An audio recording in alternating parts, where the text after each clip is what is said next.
Vamos lá, vamos para Oriente Médio. Vamos começar falando sobre o Irã.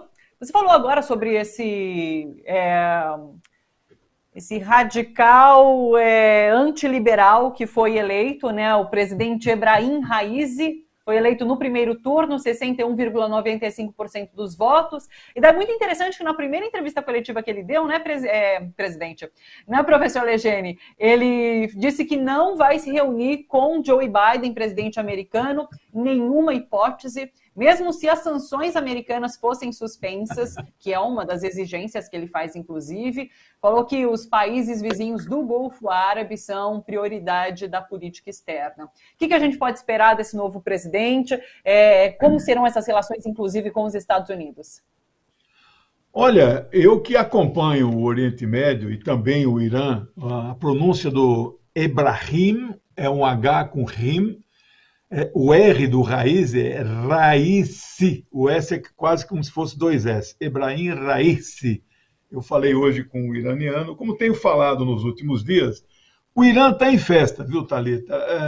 A opinião dos clérigos com que eu converso muito, sheiks, né? Eles chegam a afirmar assim: este vai ser, já é o melhor presidente da história do Irã, dos 13 que foram eleitos desde 79. Eu falei, mas Sheik, ele não tomou posse ainda, mas ele já é o melhor presidente. Tamanho assim a confiança, ele é muito ligado ao Ayatollah Khamenei. É bom que a gente saiba a estrutura do Irã. O Irã é um país teocrático. É democrático, mas é teocrático. Eles têm uma constituição, têm partidos políticos, têm Câmara dos Deputados, né, vereadores. Nesta eleição foram eleitos os vereadores, e os vereadores das cidades é que elegem o prefeito. Não tem uma votação direta do prefeito. Também ele pode ser cassado a qualquer momento. Se os vereadores quiserem, eles trocam, né? É como se o poder legislativo municipal, que nem na Comuna de Paris, exercesse também o poder executivo. Um deles vira prefeito, administra, e se estiver indo bem, fica, senão eles trocam, né? Muito interessante. O modelo, a estrutura presidencial, porque você tem o lado espiritual, religioso, e você tem o lado secular, né? O lado que é o caso do presidente, é um cargo civil, não é um cargo religioso, apesar de ele ser um clérigo. Clérigo, ele participa da estrutura também clerical. Mas o Islã não tem estrutura igual papa, cardeal, bispo, arcebispo, etc. Não existe isso. Existe sheik só, mais nada. No caso do Irã, tem a figura do Ayatollah. Ayatollah é um líder espiritual, né? Que é, inclusive, eleito por um conselho de sábios formado por 88 pessoas, e estas 88 pessoas são eleitos pelo voto direto do povo iraniano. Então você veja que até o Ayatollah, né, o Ali Khamenei, ele também, então, ele tem um poder derivado, né? O poder originário é do Conselho de Sábios, né? Que na verdade chama Conselho dos Especialistas, expert ou experto em espanhol. E inclusive uns 4 ou 5 cargos que estavam vagos foram preenchidos nesta eleição. Então, é uma estrutura diferente da nossa, nós não podemos usar a nossa métrica para julgar nem só o Irã, como nenhum outro país do mundo. O que eu sei, né, e tenho convicção, por exemplo, a Arábia Saudita é um país teocrático também. Eles não têm nem Constituição, porque eles dizem, para que Constituição se eu tenho o Alcorão? Né? Como se o Alcorão, o livro religioso, resolvesse tudo. Lá não tem partido político, não tem parlamento, não tem nada. O Irã tem tudo isso. Mas é um país que respeita a sua religião, né, que é uma religião oficial. Mas funcionam lá também o cristianismo ortodoxo, o judaísmo e também o zoroastrismo, né, que, aliás, o zoroastrismo falam-se que o judaísmo é a religião monoteísta mais antiga do mundo. Não, não. O zoroastraísmo é anterior ao cristianismo, né? Zoroastro antigamente era persa, hoje é Irã, né? Bom, qual é o programa desse cara e por que ele está sendo muito odiado aí pelos países árabes do Golfo, que são as monarquias mais de extrema-direita que a gente conhece? Os Estados Unidos não se pronunciaram ainda, mas toda a imprensa estadunidense e a imprensa israelense, que eu fico com os jornais abertos aqui agora, todo o tempo, né? Eles chamam o cara de ultraconservador ou ultra-radical, né? Eu uso o termo, ele é ultra-anti-imperialista. Ele é ultra-anti-sionista. Por isso que os caras não gostam dele. E Israel está, assim, com uma fúria. Eles estão fazendo de tudo para pressionar os Estados Unidos a não voltarem para o acordo nuclear. Então, aí, o plano de governo dele, claro, tem desenvolvimento, tem melhoria da economia, distribuição de renda, tudo isso a gente sabe. Mas o central dele é estabelecer, quer dizer, ele está esperando os Estados Unidos voltarem para o acordo, não é? Então, é um ponto muito importante. A Alemanha também torce para que isso aconteça, a França e a Rússia, que são outros signatários do acordo. Eu acho que há uma tendência do governo Biden voltar, mas isso está irritando muito Israel, né?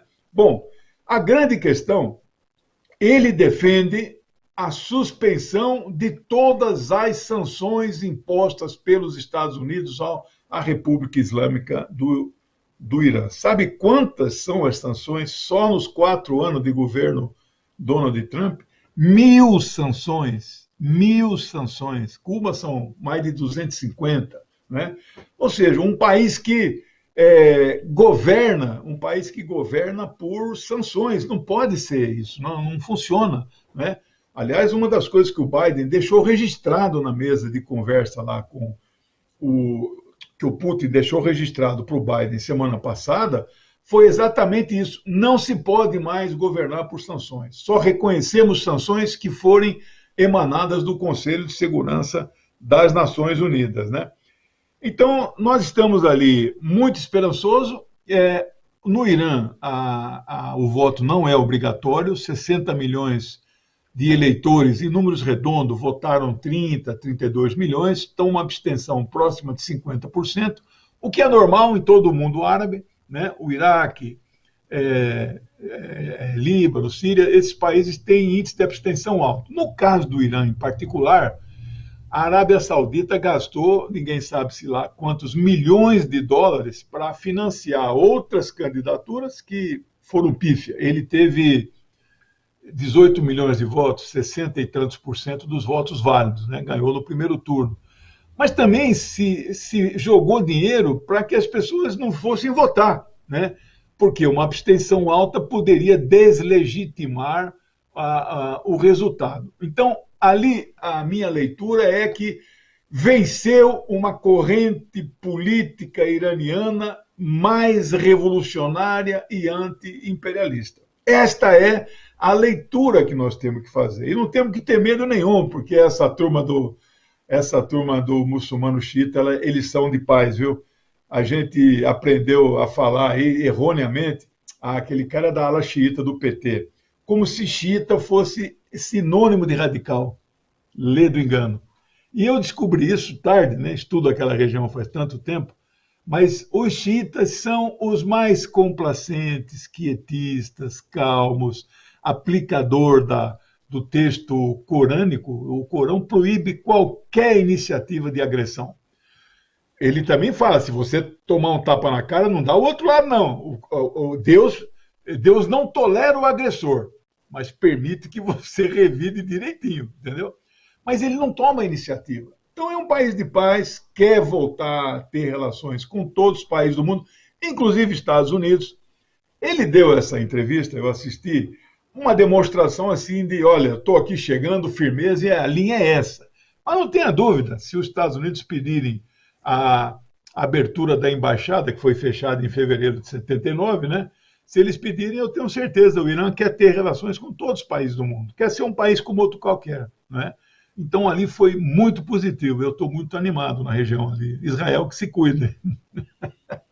Então, você comentou sobre esse descontentamento de Israel com essa eleição. Israel que, inclusive, já falou em se preparar para ataques ao Irã e o novo governo que continua fazendo ataques à Palestina, né? Eu queria que você comentasse essa situação, então. Como nós falamos aí na análise do governo, não há governo bom para os palestinos, né? Então, o que nós comemoramos semana passada foi o fim da era Netanyahu, a derrubada de mais um fascista mundial. Foi a mesma coisa nos Estados Unidos. Uma parte grande das pessoas que foram para a rua festejar, hoje mesmo eu vi um vídeo de Nova York, né, eles festejando a derrota do Donald Trump e não a comemoração da vitória do Joe Biden, né?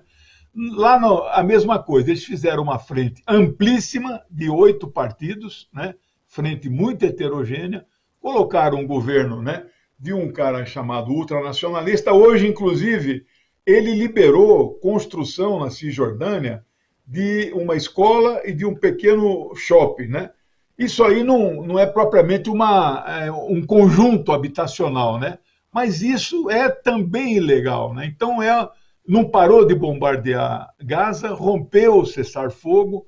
Então, este é o governo, como um outro governo qualquer, sionista, talvez até mais sionista ainda do que o próprio Netanyahu, mas como nós dizíamos e continuamos com a opinião, nada é pior que aquele cara lá, né? Então ele já entrou para o lixo da história e corre o risco de ser preso, né?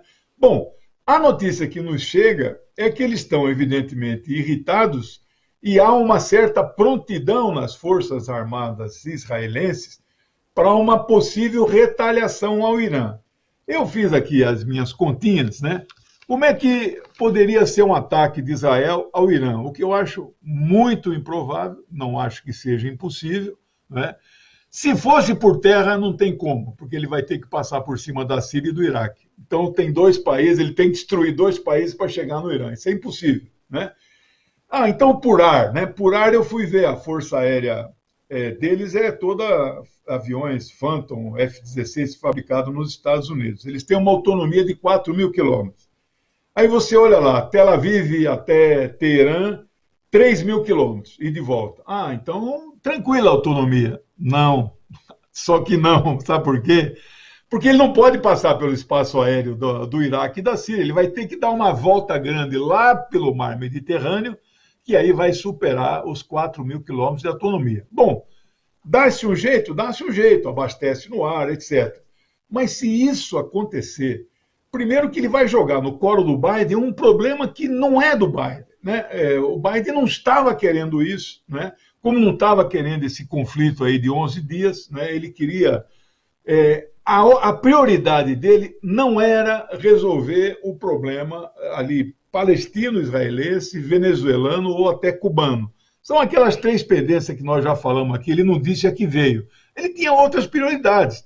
Só que aí foi atropelado pelos 11 dias de conflito, e se este conflito piorar, ou seja, eles vão envolver os Estados Unidos, aí a coisa pode ficar regional. Talvez possa ter um conflito mais abrangente. Eu torço para que isso não aconteça, mas se acontecer, Israel ficará em dificuldade. Israel não tem ideia, não. Eles têm ideia da quantidade de mísseis. Aí é mísseis, né? Não é foguete do Hamas. Aí são mísseis que tem no Líbano, né, sob o comando do Hezbollah, né, da resistência libanesa, que tem o próprio Irã, que tem na Síria, etc. Então, eu torço para que não aconteça isso, porque Israel perderá este conflito se isso acontecer.